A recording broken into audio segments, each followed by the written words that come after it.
There we are. Thank you. Let's do some introductions. I'm Danielle, and I'm a marketing manager with Sage Publishing. We've also got Laura on the call, who's part of our business and management editorial team. With us from Hubro Simulations is Stian, a fellow marketing manager. And now presenting the man of the hour, we have our special guest, Professor Brian Vander Schee, who will be leading the presentation today. Brian is a clinical associate professor of marketing at Indiana University's Kelley School of Business. His research focuses on online information behavior, consumer engagement, and marketing education. A 9-time National Teaching Award winner, he teaches courses in marketing research, digital marketing, and analytics. Brian is also active in professional associations, serving in leadership roles with the Marketing Management Association and previously with the American Marketing Association. So, for those of you who might not be familiar with Hubro, Hubro Simulations is a leading provider of interactive business simulation games designed to enhance learning by allowing students to apply theoretical concepts in realistic scenarios. Originating from Norway, Hubro's user-friendly business simulations are now used by educators in over 40 countries, making experiential learning more accessible and engaging. So, now on to our main presentation. I'll hand over to you, Brian. All right, thank you, Danielle. It's great to join this morning, and I'm excited to share with you some insights about digital marketing and tools and skills. Thank you, Laura and Stian. You've been great colleagues to work with on various projects over the last few years, so it's wonderful. So today we'll talk about, why would we want to develop relevant skills for digital marketing? Where have we come from in our marketing pedagogy that brought us to this place up into using AI? And then I've organized our skill sets by domain. We'll go through each one of those and consider about direct and indirect measures of learning, because this is a question of, that's great if students find things fun, but are they really learning something? And then how we can move this forward across the curriculum. So to get us started here, you may have read the reports by the American Marketing Association or the Chief Marketing Officer Survey that talked about what is the quote? 60% of students with a marketing degree are employed in jobs that they only need a high school diploma for 5 years after graduation. And that's not good. It doesn't bode well for what are we preparing them for, and how are they getting into the jobs that they really should be there for. So the sentiment among the 1,200 survey respondents was that the marketing students come to their entry-level positions perhaps underprepared. They're obviously underemployed, and there's things that marketing educators, we have a responsibility to do to help fill that place, that we're not setting students up to be in that position. So then also in the AMA survey about what are skills that marketing professionals are looking for. So they come in the tactical domain, analytical skills, we talk about communication skills, human skills, had been called soft skills, but really human skills. And then also being very well versed with AI. So I'll walk you through those skills and tools that you can use to help develop them with the students. So where have we come from in our marketing pedagogy? Over time, there was a real focus on memorizing content. Like, you need to know this material, and we'll assess it by having multiple choice questions or quizzes that require students to just memorize content. So this, still can take place, although it can be much easier for students independently to figure out responses using technology, but we'll touch on that in a little bit. Then the introduction of case analysis, which can be in long form, that has the Socratic method where we call on students to expect to memorize material and on the spot come up with a solution. But that's evolved over time we have live cases, client-based cases, and many cases that are on different methods to use case analysis, and again, still is used today. Now, on flipped classrooms is the idea of switching a teacher-focused approach to a student learning focused approach, where you post video instruction for students to watch or material for students to read, and then come to class prepared to then do extra exercises in class, more engaged learning, or to answer questions. And the results here have been mixed. So students question, why should I have to do the work on my own? If they come unprepared, what do you do with the time? And so sounded great, but not always has manifested the way that we want it to. And then the movement forward with active and learning and experiential learning here, games, simulations, anything that kind of mimics a real world situation that students might experience, that seems to foster engagement. Again, the assessment is still kind of out on are students demonstrating learning or do they simply enjoy it? Then there was a whole stream of curriculum development and research and having students working with each other. So they act as peer mentors, peer assessors, like part of the grading, leadership, doing things in teams, competition-based approach that have been can be within your classroom, can be within your institution, or among nationwide. And we'll talk more about that in a minute. Then clients-based projects that can be focused on live cases, sustainability, civic engagement. So these are ones that bring in someone from the outside who can serve as the client for the class, which has been great. Although there's been a few hiccups along the way with liability and information that's been shared that from the client that might could go elsewhere. And then we see, I would say more recent with competency-based learning, work integrated learning, universal design for learning, where there's multiple means of representation, multiple means of expression and action, as well as multiple means of engagement. And so we really focus on the learner needs here. And then we step forward to artificial intelligence. So it's more of a natural fit with marketing analytics, but then we'll see it in using AI to really advance students they're going to use it and they're great at using it as a resource in some aspects, but as many of you have experienced, they're not necessarily really well versed on how to use it to accelerate their knowledge and their skill set. And we'll come back to this with prompt engineering in a bit. So I'm going to step forward now, saying the groundwork of where we've come from on these skills, tools, and organizing these activities by domains. So there's three here, but there's the five, they all start with letter C, that I put together from research that primarily comes from journals like JME, MER, JAME, JEB that help set the stage for like, what is it we want students to be able to do? And then how can we also uh, work with that in the classroom so that we can optimize their skills that they develop and then provide tools for them to use that also then makes them the best prepared for a career in digital marketing. Okay, so you see the topic areas. I'm going to go through each one individually. So I just show them as an overview here. One could argue, hey, I see these five, but you're missing, something like culture or character, like integrity. True, we can't touch on everything. It doesn't all fit in, but these five seem to be the main ones that also fit in with the expectations from digital marketing employers. Okay, so the conceptual domain. So what are we looking at here? So you see the skills, you can read the definitions for each of them that have been presented, and one could make a case for what about this or what about that? I understand. For the sake of our being focused on what we can really do. These ones really stood out as employers saying we want students to be able to do things. And I can already hear one by arguing, well, conceptually, students don't really need to know anything because we can hire a history major, a sociology major, and we'll train them. If that's what a brand wants to do, our firm has that focus, that's fine. But I think we're providing a disservice to students if we don't at least give them foundational knowledge that when they go into a space, like they know what they're talking about. And I tell this to my own students, sometimes you just have to kind of know it. And there are things you can use ChatGPT, there are things you can check with a colleague. But if you walk into a space and you really don't know the basics that they're covering, that's a reflection on maybe you don't demonstrate competency. So I make a case for yes, the conceptual domain is relevant, and having skills in this area really makes a difference in having students best prepared for a position in the digital space. Okay, so as far as tools and activities, let me explain. You'll see several slides that look like this.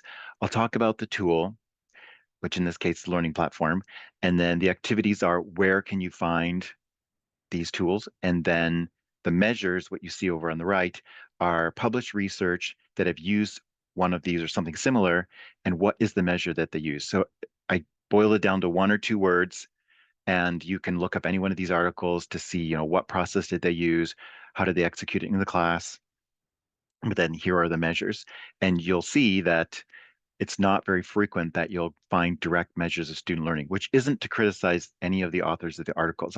I fit in this category too, that we demonstrate that we have some way to adopt it in the classroom, and then there's a way that we measure, like, did students learn anything or do anything? So I'm just looking at the first one, and so Bella's article at fosters satisfaction. So that's great that students found it great, and there's research to show that when students are feel motivated, more satisfied, more enjoyed, the learning is improved. It might not be a direct measure, but I still think it's valuable, and so that's the layout you'll see on here.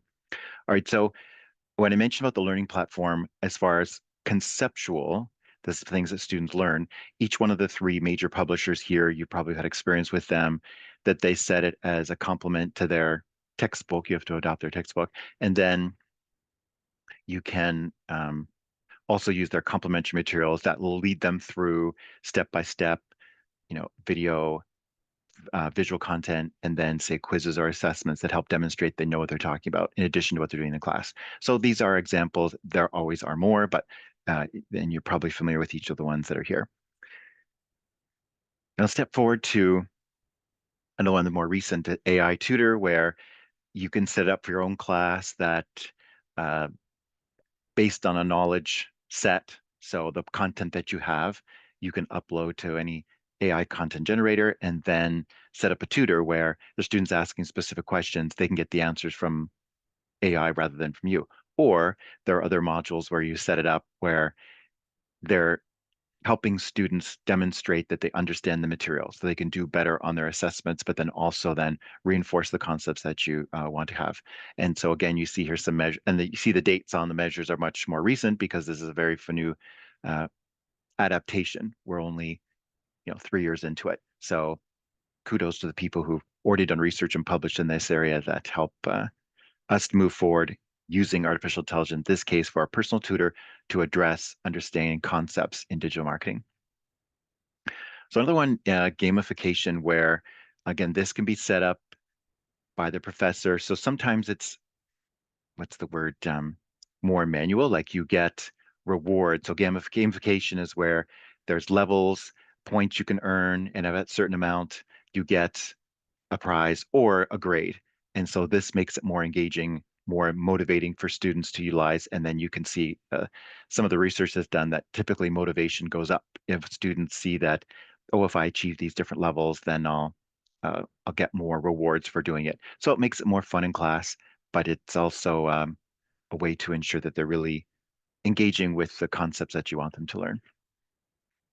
Now, this is another one on digital badging. So this is where this happened to do with Salesforce Trailhead. You might say, oh, well, I don't use Salesforce. Understood. But the idea here is that with the concepts, so if you've used Salesforce, you know that there are skills-based ones. I'm not talking about that. The content ones that help them reinforce content that they are presented, they earn badges, and if they earn enough of them, then they earn these different levels. So I think I've gotten as far as adventure when I was doing this, working with the students, and this happens to be one of the articles that I co-authored that helps students become more autonomous in their learning because they take ownership of it. And there's some motivation because they earn, badges and stuff along the way. And with this assessment, like if you get the question wrong, the section wrong, you try it again, but you don't earn as many points. So the motivation is you do it correctly the first time, you can advance through it more quickly. So with Salesforce, that's a customer relationship management tool platform, very large. Um, there are other ones, but this one is the one that I found that really caters to student learning. So another one here about, uh, again, focusing on the concepts, not on computational or critical thinking, but in terms of just learning concepts. You're probably familiar, HubSpot Academy's done a really good job. They're one of the legacy brands here that have set up content that students can earn certificates for, which is great because then they can post them to their LinkedIn profile. That gives them something to post about. It also demonstrates their competency, and then it gives them motivation, something tangible they can do, which demonstrates to the employer, hey, I've earned this certificate. Meltwater, great for public relations areas. Hootsuite, of course, for social media. There are skills-based ones, but they're the ones typically for content, like social media marketing, for example. And then SEMrush is a similar as the others. There are skills-based, but then these are also conceptual-based that, again, they can earn certificate for, post it on LinkedIn. And when I use these in class, I usually give them a choice. Depends on the class. I'll say these are like for graduate students, I'll give choices so that they can pick the one that kind of resonates best with them. But an undergraduate digital course, I'll just put in like four. These are required. You have to do it. And I've not gotten any pushback about actually the way it usually goes is, oh, that seems like a lot of work. But every time afterwards, on the side of it, they said I wouldn't have done that on my own, but because you required it, I learned a lot and I'm glad that I did it. And now I will do even more. So it kind of sets the stage for their lifelong learning in this space. Okay, very good. So I know I tend to speak quickly. Hopefully, some questions in the chat, we can dialogue more about them later. And of course, this slide deck can be made available to you. So you don't, if you want things you want to refer to, but we're going to move forward to the computational domain here. And these are the skills I've identified that employers will be looking for that students are able to do. So you can see here the definition for each one that kind of walks through students from basic computational skills through to things that are more advanced that show that they understand digital marketing and the computational analysis that goes with it. All right, so I'm going to ask Laura to chime in a second, but here you can see with the interactive modules, management by the numbers, which Stu James has come from Interpretive, runs both, and it's been great by providing modules for individual areas that you can students are led through to do computations. So I could say fee-based model where students pay to then access it, and there is a certificate in there, but then like the professor sets up which ones they want to do. Student internships is similar, where it's a fee-based model. Of course, students pay, or if the institution's providing it in their fee-based structure, but there are tasks they're asking the students to do. And then Sage is a great model for data decisions and data challenges. And here's where I'm going to ask Laura to step in just to give a little more of a description. This is her area of it, and then how people can contact her if they're interested in following up. So Laura, go ahead. Hi, Brian. Thanks for the introduction. As Brian said, I'm Laura Rains. I'm an acquisitions editor at Sage in Business and Management, and I've had the pleasure of working with Brian on Sage Business Data Decisions, on which he served as the editor of the marketing module. Sage Business Data Decisions is an interactive multimedia resource designed to help students apply data analysis methods to real-world business scenarios and communicate their findings to and recommendations to stakeholders.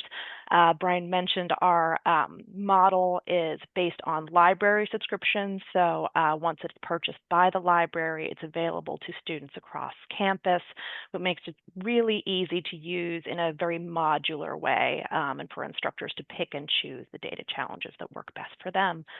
If you're interested in learning more, I will place my email in the chat. Feel free to reach out. Thanks. All right, great. Thanks so much, Laura. I really enjoy being editor. There are 19 data challenges. I'm pretty sure it's 19, and the library will get added to it each year. There will be an additional one to keep current, and fantastic experience and great authors who participated. And so I encourage people to check it out. So moving on with computational tools as simulation, I'm going to ask Stian in a second to chime in here, but you see examples of five of them. If there, you would see them at representative conferences, you might have a representative for each, where, so for example, StratX can set as a really advanced one that's great for MBA. Novella, which is the logo at the bottom, it's newer, so you might have seen it.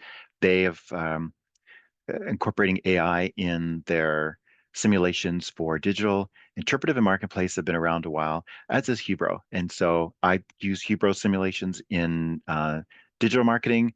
It's a newer one that would launch this summer in beta, but now I've used it actually this semester with my MBA students. So Stian is here from Hubro, and I'll just ask him to comment on the options and that they offer in their simulations and a way to contact him if you're interested. Thank you, Brian. That's much appreciated. So, hi everyone. I'm Stian. I work with Hubro. I've been fortunate to work with Brian for the last couple of years. He's been using our simulations. And for the purpose of this session, I'd like to reiterate what Brian said, that we just launched our digital marketing simulation, which, well, Brian's one of the users, and a lot of others are also now signing up and using this simulation as well, where we are looking to do a more holistic approach to how you can incorporate digital marketing into your class. So if you'd like to learn more about that, I'll drop my email in the chat, and you can also just leave your details in the quiz that was available in here as well. So yeah, thank you much, Brian. All right, perfect. Thanks, Dion. That was a great overview, and we'll move forward from here. Now, I know I haven't mentioned much about the measures. I introduced it, but it would take too much time to go through each of the articles, but I did go through them and curate the ones that highlight in here. You can see where simulations are being used. I use it as part of my grading. That it happens to be the Hubro simulation, but I use it as part of my grading. And if you're interested in finding out more about how I use it in the grading, I can follow up with anyone as well.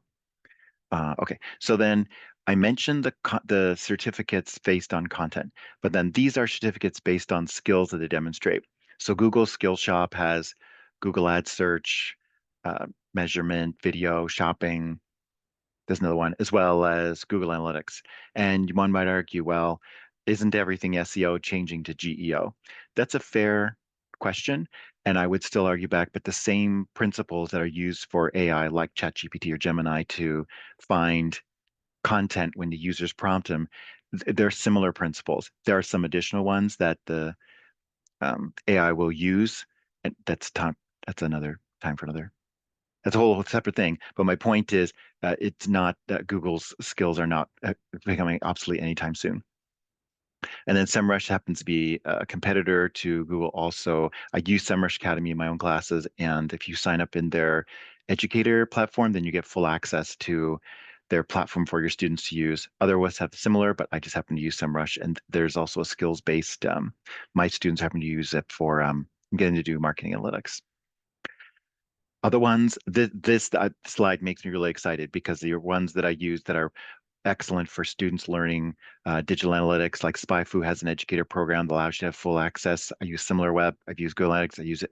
Ahrefs. These are great for enhancing students' computational skills in the digital marketing space. So I could spend a long time on just this one slide, but it really makes me excited because these are tools that I use that are that students have responded really well to, and they're expected to know coming in the workplace. She might say, "Oh, well, our brand, uses Octopus. They don't use Ahrefs." That's fine, but it's the skill set they learn along the way that demonstrates that they understand how to do computation. It's not necessarily the software platform. That's what we're looking at them to do to be prepared in the marketplace. And so, yeah, that it doesn't have to be specific to any of these ones. Right now, interesting statistical software. Now, I use SPSS just because it's what we have to. I think there's a great case to be made that students can become well versed in Excel. And if it's an advanced class, R is really where industry is taking it. I mentioned JAS because it's very user friendly, and I've seen doctoral students coming through raving about it, that it's been useful. But I will say, even if it's SPSS, the skills they're learning, the way they're thinking about data analysis can translate to other platforms like SAS or Stata or any one of these others. So either way, there should be some incorporation in digital marketing. All right, so in the communication area, which is, we can say is also a human skill and ranks really highly in what they're expecting students to be able to do. So it's one thing to have strong writing skills and another strong verbal skills, but also interpersonal. Can you connect with people? Can you present your material in a concise and compelling way? And what tools are out there that you can use to develop these skills? So part of it is the AI writing. So Grammarly is very common. I have Grammarly, and sometimes it picks up on things that I wouldn't have, but otherwise I dismiss its suggestions. But it is certainly real helpful for like editing purposes. Whereas these others here can be great for content generation. So WordPress owns Parsley. So if you're using WordPress as your HTML platform for your website, then Parsley is a good fit. Or if you're using Wix, then you might pair it with something else. In any event, these writing tools can be helpful in getting students to optimize their capacity and having really strong skills to be concise and compelling in the messages that they're creating. So for content, okay, I could spend a whole hour on this one, but I will try to summarize by saying whichever tool you're allowing them to use, because it's, what's the word, self-defeating if you try to suggest they can't at all, because they're going to anyway, so we might as well harness this power and train them to use them well, is about their prompting ability. I'll come back to that. But in so many different ways they can use it. And fortunately here at IU, they developed a Gen AI course for the 90,000 students, employees to complete, which I did. It was fantastic. Hopefully there's resources where you are as well that can tell you the skills and, well, what can you do with this to really make a difference in helping. So I use Google Gemini, but Microsoft Copilot and the others can make a difference. And we could spend time talking about hallucinations and fact checking. Yes, all that goes into it. So hopefully you're getting the training, but I mentioned these as tools that are great to use. And these, again, these reference here, you could look at any one of these articles that tell you about how they use, so for example, Molick and Molick from 2022 and another one in 2024. I think they're on SRN, but they give the prompts they use in teaching students particular skills. And if you just do a search using those terms, you will find some of the others, including the references that I post here. Presentations with graphic design. So Canva is kind of a staple I find for undergraduate students, and there is a design school that one can take to earn certification to really be demonstrate you have competency in that area. So you might say, "Oh, PowerPoint, I'm using PowerPoint." Yes, I know it's convenient, but I'm there's movement to other platforms that are more advanced and more engaging. And so whatever works for you, but the graphic design element is for students to be able to present material that's clear and easy to follow. And just like one tip I always have to come back to with students is fewer words, fewer words. You're writing too much on your slide, whatever platform it is, you have way too many words. We've got to get that down, and particularly graduate students. We could spend a whole hour on just that. But the point is that there are tools here that they um, can access to really develop their skills in this area of graphic design.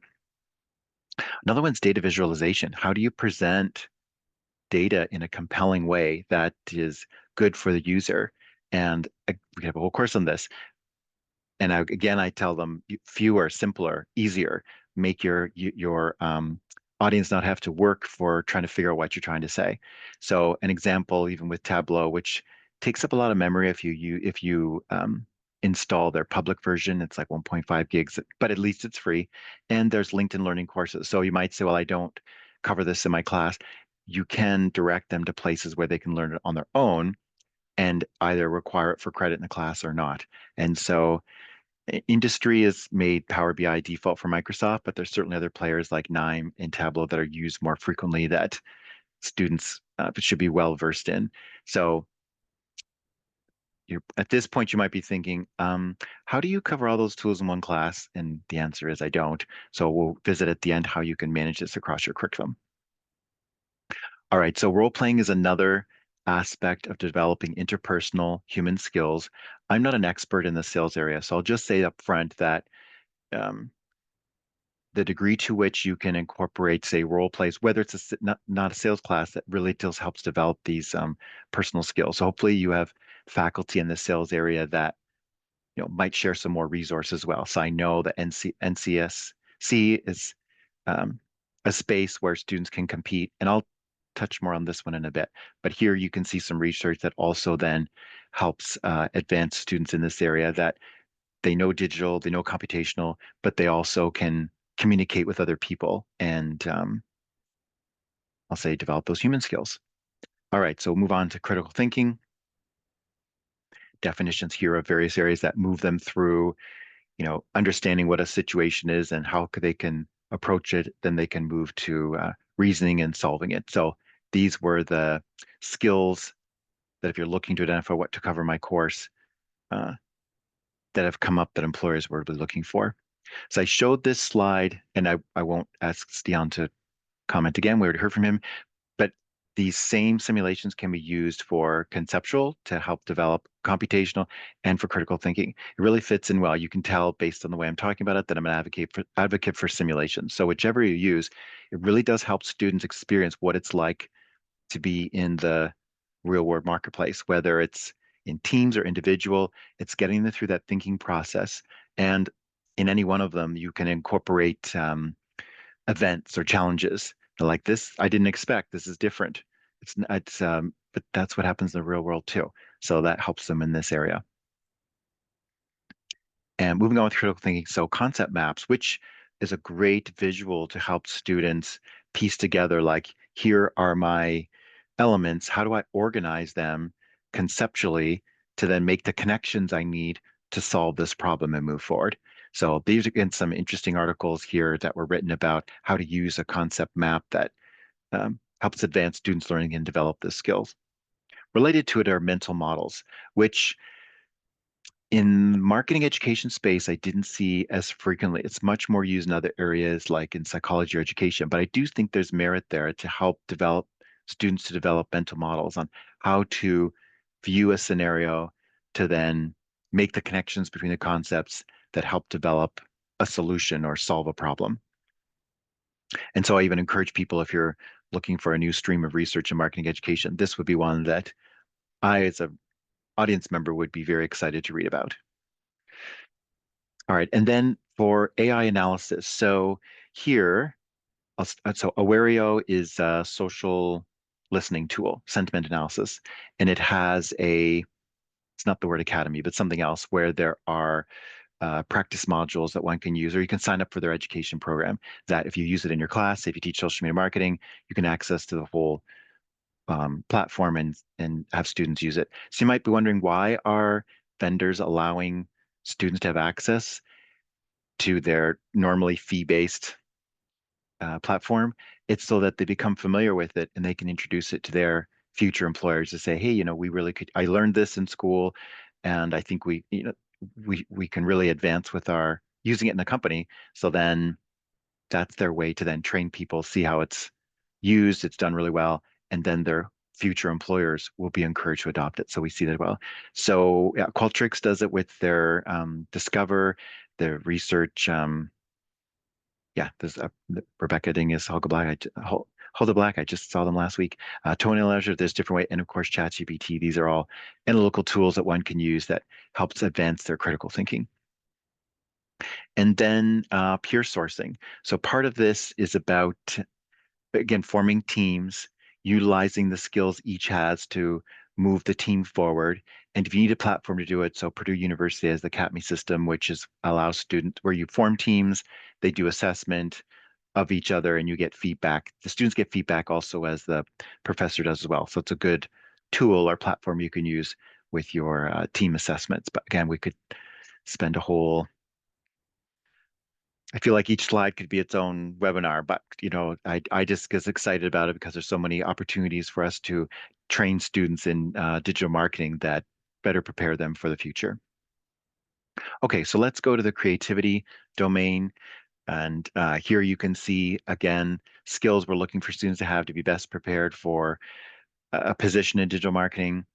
And let's walk through some of these. So here, the first one, idea management, like we'd say brainstorming, coming up with ideas. Some really good um, uh, research articles here. I like the one that used the ATTS score, and I can't remember what that acronym stands for, but I do know is a reflection of one's creativity. So it really was a direct measure. The other here is the creativity assessment platform from Penn State, relatively new, but looks like a comprehensive model to test students' creativity. So it would be a great pre-post on any sort of tool that you might use to assess, did their creativity skills really advance as a result of what you're doing in the classroom. Client-based projects are great also for developing creativity. So I mentioned earlier about there can be concerns about disclosure of information provided by the client.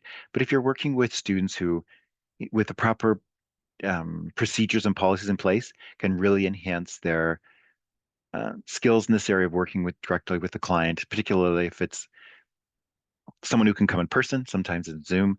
And point here is that making it real world for the students helps the client, but then also advances their skills and creativity. So another one area is for that you can use for this is with case competitions. So if you have an AMA chapter, their case competition, it's very competitive. I remember being an advisor and being in that space. Let's see, Carla Childers is the AMA Collegiate Chapter Council's president currently. So she's at Bellarmine. So if you want information on how to get more involved in that way, you can do that. The marketing research competition, I think it's in its third year. This is from Brooke Reevy at Dominican University. He's done a great job in setting this up with a different client each year, and a really solid experience. It's marketing research, but it really does enhance their creativity skills. And then the Digital Marketing Championship, it's out of Baylor University, and Lane Wakefield is the professor there. So you can Google him and look it up to get involved. And it addresses other areas, but I do highlight on the creativity there. There's particular, I'd say in person, but also ones that are done remotely that will enhance students in creativity as well as other areas. But Lane is the one you can talk with at Baylor if you want to have your students get involved with this in their teams in their class. So AMA, you need to have a collegiate chapter, but the other two have no affiliation, and so you can just set them up in your courses and get started. So prompt engineering, well, this could be a whole course. But the point that I wanted to make here on this one is training students on how to utilize AI to enhance their skills in all of the areas, including creativity. So here, even just use the core model where you set up the context, like what is it you're looking for? Oh, is the output what do you want to see when this is done? Is it a list or is it a visual? And then R is the role. Are they going to act as a expert in marketing research, for example? And then E gives some examples, so it knows the kinds of things to produce to you. And once those come out, what iterations can you use moving forward? Again, this could be a whole class on it, but you can see some research has been done in this area that helps assess students' motivation or willingness to work with this and advance their creativity skills. As far as design, I mentioned AI has a design school they call Magic Studio that helps enhance their skills in presenting material visually. These are some other spaces where you can use AI that's in design, and not usually, students are often very, like almost always excited to do it because it's a new skill they're learning they can take to a future employer, and it moves forward with their creativity skills. Now, you might be asking or having a critique back as well. Those all sound fun and those also very engaging, but are students learning anything? That's a very good question. We need more research in these areas to demonstrate student learning. How do you do it? We set up direct measures. So there's articles by Don Bacon, Matt Albeck co-authored one of them in the Journal of Marketing Education that set it up. So if you Google that, you can see what some of the recommendations are, but I summarize them for you here.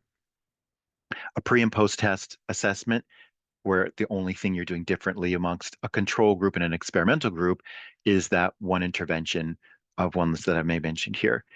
Great if you can have it done at several different schools, so you have multiple authors, so it's not just you as the instructor that made the difference, but it was actually the intervention.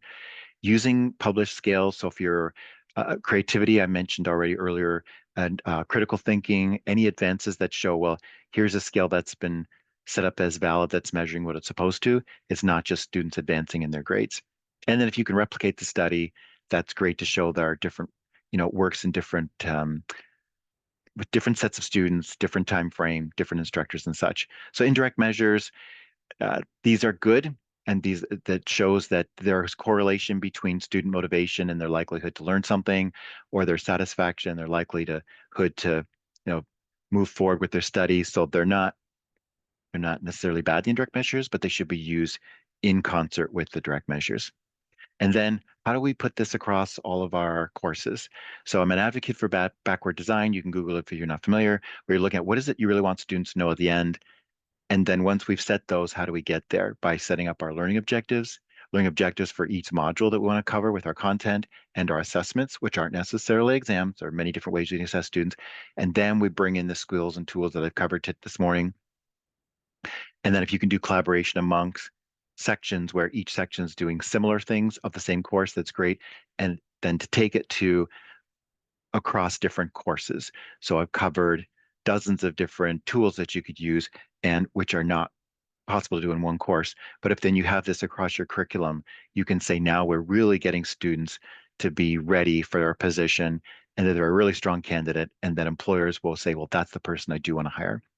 So when it comes to preparing our students for the future, we've covered this preparation skills gap. We talked about where we come from in our marketing teaching. We covered the 5 domains, our skills based, and then at the end here we talked about our measures of student learning and how to do this across the curriculum. So I've talked a lot. I think I'm quite, and I talk quickly, I know, quite at the time here. If you want to follow up with me, here's my contact information, and I'm going to stop my screen share so that I can turn this back over to Danielle to move forward with some questions or interaction with people who are attending the webinar. Danielle.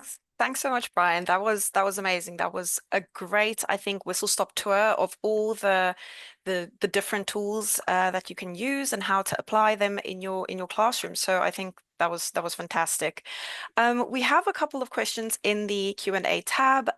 Just a reminder to everyone, if you have questions, feel free to stick them in there or upvote others' questions.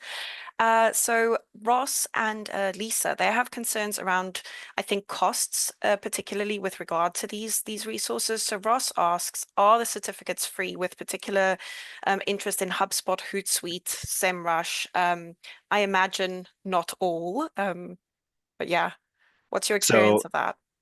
HubSpot, yes, everything's Mhm. free with HubSpot. Google Skill Shop are all free. Google Analytics is free. SEMrush, yes, they're free. And if you Google like SEMrush Academy, then, brother, I can't remember the name of my contact person. It's Margaret, but I can't remember. If you send me an email, I'll tell you the name of the person that I work with there specifically. But you can join their educator program that is free to a professor that allows all of your students to have access to the platform throughout the course. And then there are other skills-based certifications they can earn. So the content ones are free, but the skills-based, they really need to use the platform to be Mm. able to like demonstrate competency and then to earn those certifications. You mentioned Hootsuite. There's a Hootsuite academy. So you would need to register as an educator. Then they give you access to the platform. If this person did it on their own, it's $99. But if they're through you and your course, you can get them all registered and then it's free. So I can't think of, I'm sure there are, but I can't think of any that ultimately cost you something. They either are free or there's a way to get them free if you're incorporating it in your instruction. Oh, brilliant. That just goes to show you shouldn't assume on these things. Thank you, because I was assuming something different. So that's brilliant. Thanks for explaining. And then Lisa asks, how do you address the high cost of some of these applications like Jasper AI? Right. So it's an that's a good question. It's an it's kind of dependent on your institution. Some are more supportive than others. Like for example, where I work, we have an institutional license for SPSS, so all students get access to it. But if you're at a school where that's not the case, then you do have to decide the balance between how much are you expecting students to pay versus the value they'll get out of it. Now, I will say also, if you're not using a textbook at all in your class, which I'm not sure I'm using any textbooks currently, you can help justify with the students to say, well, you're investing your resources in this way. And it's also about framing. I will mention it too. Wherever they're going to school, they or someone is spending tens of thousands of dollars in their education. And if the software you want them to access, say, is even $200, 200 is nothing compared to the tens of thousands they're spending. So help them frame, this is an investment in your education. This is not a cost to try to get you to do something. So, and I understand students have different perspectives, but at least in the framing of it, that helps to justify if there's something you do have to pay for, why it is you're expecting them to do it. So, Thank you. Yes, I think that's a great way of looking at it. Then we have some questions that people sent ahead. So what strategies can educators use to make their assessments more AI proof and authentic? right. So I've abandoned doing anything that's like a quiz or an assessment on their own time because they're going to use their resources, parentheses, cheating, but they're going to use it. They're going to. And why wouldn't they? The resources are available to them. So I have them do assessments like in class, like, and I'll tell them you can use, okay, just so for example, in digital marketing, we do a 10-phase digital marketing audit for a brand. Each team has a different brand. And I lecture on Mondays covering the content, and on Wednesdays, they're doing a digital marketing audit activity in class. I present at the beginning of class, they have the whole class to work on it. And I say, yes, use ChatGPT, use Gemini. And what I'm finding is they actually don't know how to use it really well. So then I have to take a step back and say, well, here's some prompt engineering along the way. So to answer the question about, I would say incorporate your AI in your assessments in things that it helps for them to use it. So whether it's a visual presentation, it's an executive summary, it's not like memorize this material and feedback to me what you have. So I hope that helps in and also sorry, I know I'm going on, but earning certifications is also a way to help demonstrate for assessment that they do on their own, that it's worth points, and they always come back with, oh, I'm glad that I did that because now I have something tangible to show on LinkedIn Mhm. and it was worth credit in the course. Exactly. And then to follow up from that, we have a question that says digital skills are, very in demand from employers right now. So which ones would you pick as sort of your top three digital skills or AI skills, know-how, would you sort of pinpoint as these are the ones that employers are looking for? All right, so I'm sure the first one you're expected to hear is prompt engineering.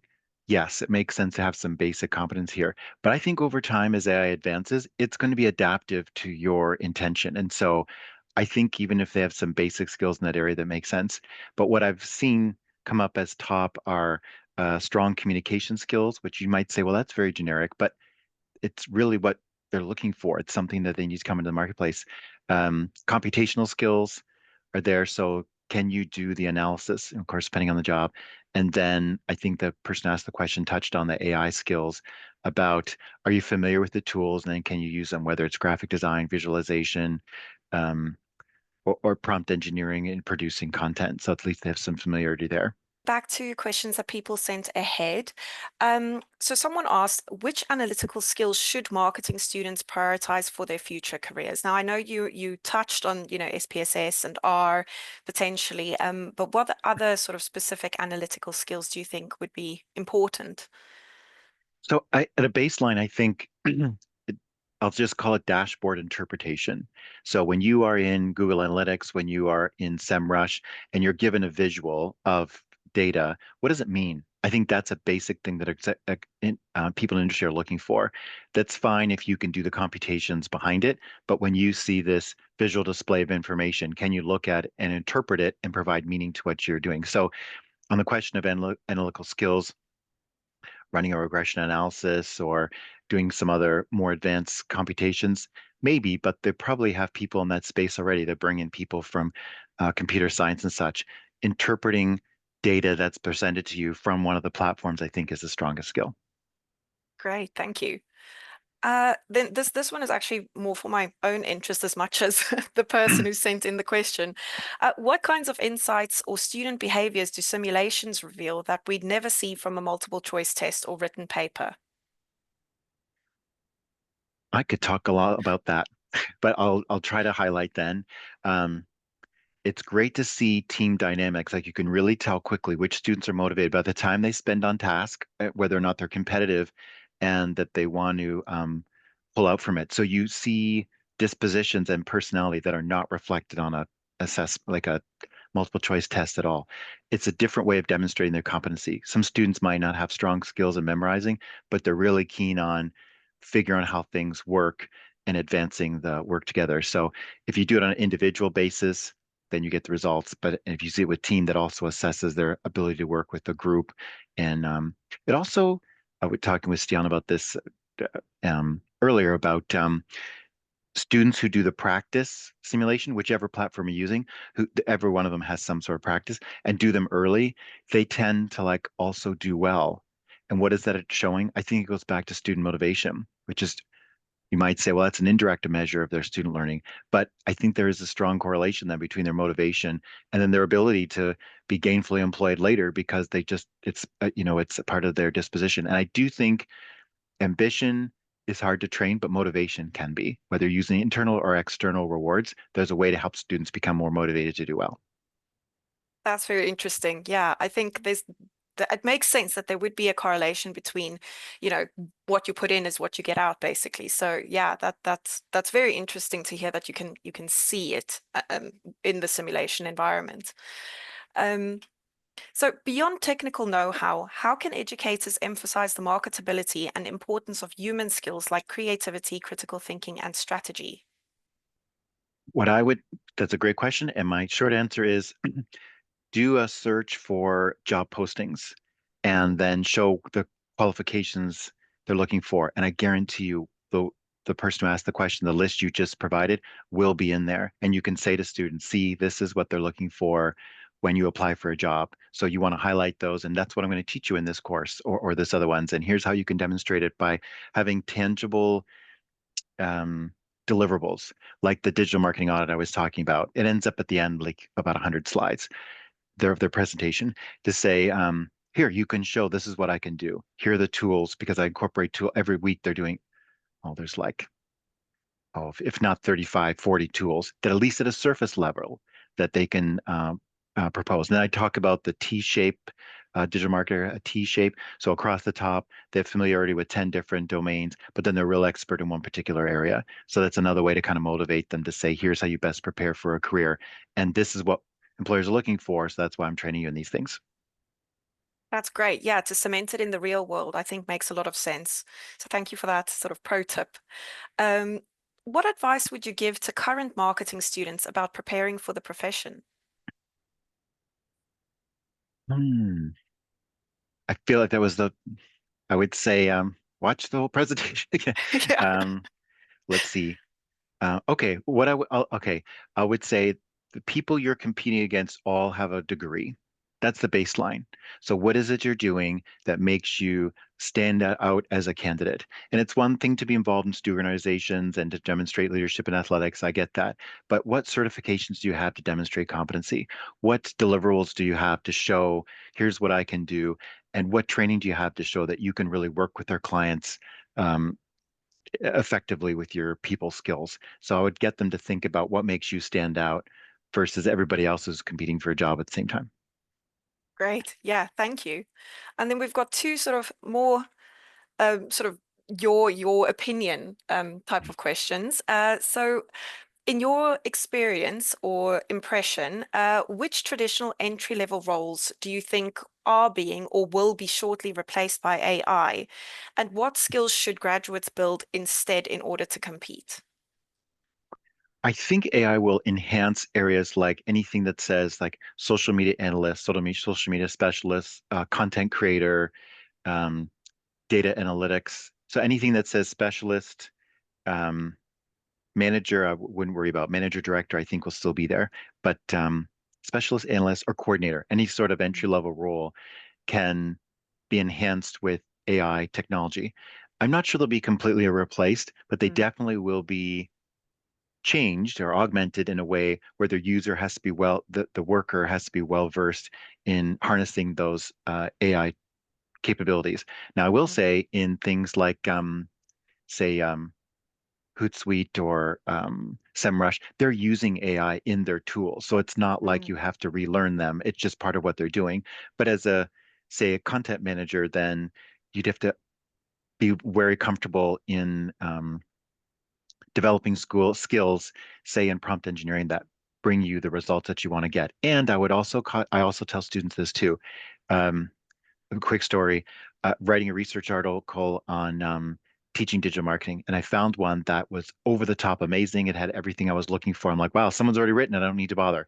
But then I mhm, noticed one of the citations had the last names Munoz and Lee. I'm like, oh, I know Laura and Mark. I wonder what they wrote. And I go to the reference section. You probably tell where I'm going with this, and it's not really them. And the name of the journal article doesn't exist. The whole thing was a fake. And so I say to students, I'm an expert on that area, so I can tell when it's a fake. You need to be an expert in your area so you can tell when it's a fake. And you might argue, oh, well, hallucinations are only 4%, they'll be reduced down to zero. But it's still human error. It's still humans mhm. who are producing that content. And so becoming an expert in your discipline will make you even more valuable in using AI. Yeah, brilliant, brilliant point. And then one last question I think we've got time for. Now, this one may be a bit tricky to answer, but try your best. If a colleague only has one class period to try something new, what's a small, impactful, active learning activity you'd recommend? One small, actually. Okay, first day of class, then use my exchange game that I developed in 2007. And so it's published in the Journal for Advanced and Marketing Education, as well as another one, Marketing Education Review.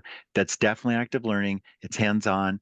It's for sure a win with your students that'll get them to know each other. And I'm able to memorize all their names while doing their class. So I could do up to 75 names in 15 minutes. So there'd be hundreds of students. I get all their names the first day by using the active learning tool. And if you Google the exchange game and my name, you'll find it. Do it on the first day of class. It works for any course. There we go. That's brilliant. Thanks so much, Brian. I don't know if you have any other questions. We've got about a minute left. So if there's any other questions, feel free to pop them in the Q&A quickly. But otherwise, it was a brilliant session. And thank you so much for your time, Brian, Laura, and Stian. Thank you guys for being on the call. It was a real pleasure. Thank you for sharing your insights and giving us so much depth in terms of the tools and the tricks and the tips and everything that we can share with our students and the future of marketing. So thank you very much. Okay, I think we can come to the end. Thank you. Shafiq says it was absolutely informative, and the thanks are pouring into the chat. So it was a great session. Thank you so much, Brian. I hope everyone has a great evening, afternoon, morning where you are. And yeah, thank you so much for joining us today. Thanks. Bye, everyone. Thanks. Bye.